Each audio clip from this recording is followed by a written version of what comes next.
Hello.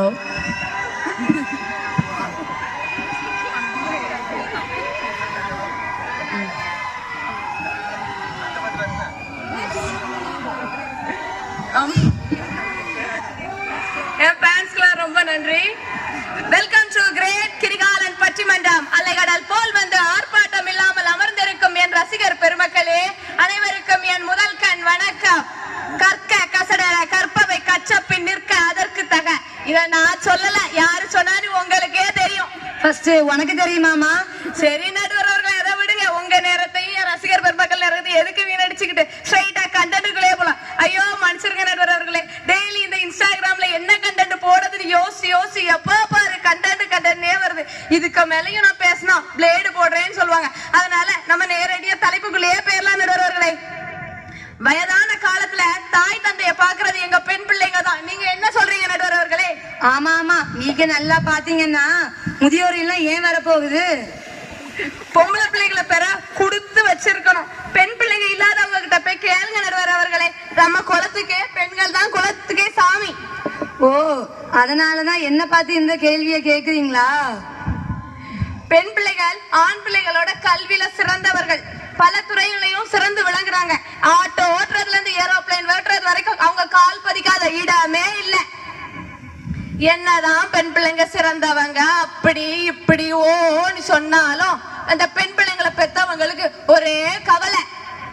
ஏன் தெரியுமா நடுவர் அவர்களே?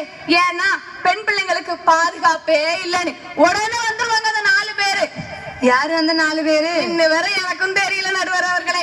உடனே சொல்லுவாங்க ஆடை குறை சொல்றாங்க, அங்க இங்க பல்ல கட்டுறான்னு சொல்றாங்க. சரி நடுவர் அவர்களே, அதெல்லாம் இருந்துட்டு போட்டும். 6 வயது குழந்தை மற்றும் 6 மாத குழந்தை என்ன ஆடை குறைச்சல கண்டாங்க நடுவர் அவர்களே? இந்த பெண் பிள்ளைகளுக்கு ஆண் பிள்ளைகளால் பாதுகாப்பே இல்லை நடுவர் அவர்களே. ஆண் பிள்ளைங்களை பெற்றவங்க எந்நேரமும் பயத்துலதான் இருக்கணும் நடுவர்களே. வாழும் இல்லாம தலையும் இல்லாம ஒரு வண்டியை வச்சுக்கிட்டு வானத்துல பரப்பானுங்க பாருங்க. அன்னைக்கு அப்படிதான் நடுவர் அவர்களே. 2 பேர் ஹை ஸ்பீட்ல போய் சீன் போடுறீங்க பாருங்க, 2 பேர் ஸ்பாட்லயே அவுட். இத பார்த்த எங்க அம்மாக்கு 2 வாரமா தூக்கமும் இல்ல, சாப்பாடும் இல்ல. எங்க அம்மாக்கே இப்படி நான் அவனுங்களை பெத்த தாய்க்கு எவ்வளவு வலியும் வேதனையுமா இருக்கும். அத எங்க பெண் பிள்ளைங்க அப்படியா பார்த்து பக்குவமா பொறுமையா வண்டி ஓட்டுவோம்.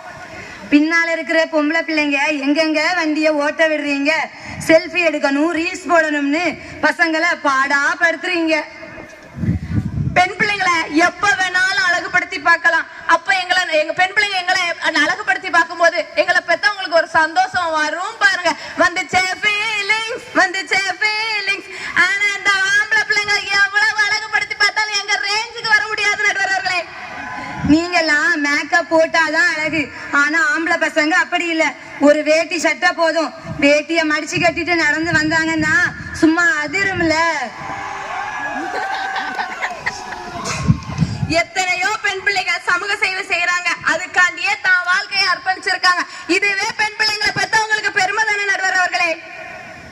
எங்களால் அது முடியாது இது முடியாது அப்படின்னு சொன்ன காலம் போய் பெண்களால் இது எதுவும் முடியாதது எதுவும் இல்லை அப்படிங்கிற காலம் வந்துட்டு நடுவர் அவர்களே. அது போதும் பெண்களுக்கு படிப்பதற்கு என்று சொன்ன விந்தை மனிதர் தலை கவிழ்ந்தார். அதாவது அந்த காலத்துல பெண்கள் அடிப்படையில இருந்தா போதும் வீட்டுக்குள்ளேயே பூட்டி வச்சாங்க.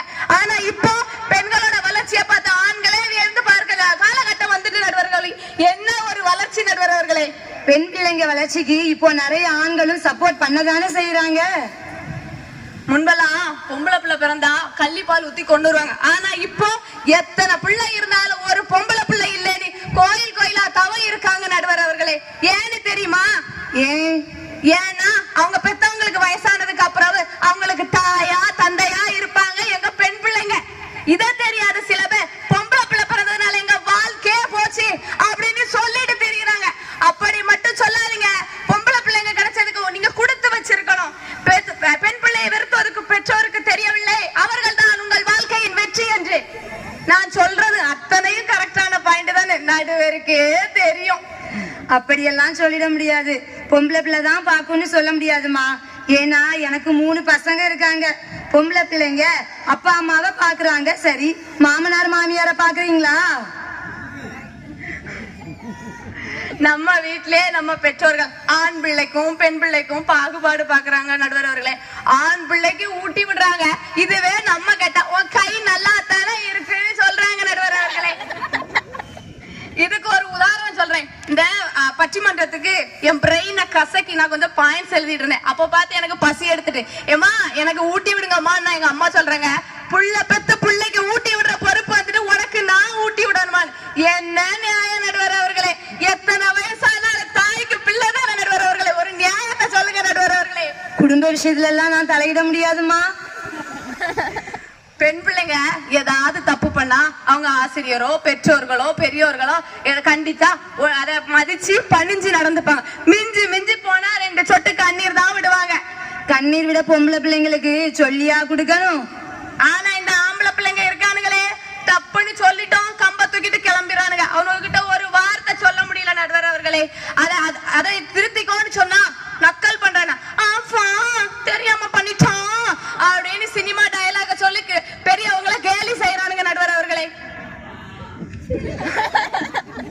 நடுவர் அவர்களே, நான் ஒரு பாட்டு பாடுறேன்.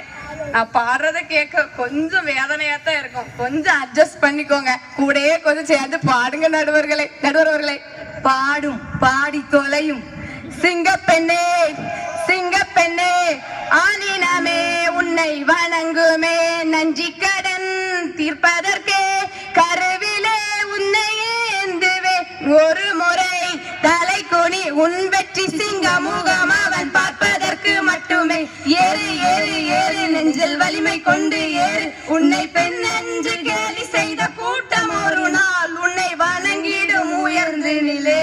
இந்த பாடல் வரிகளை எழுதினதே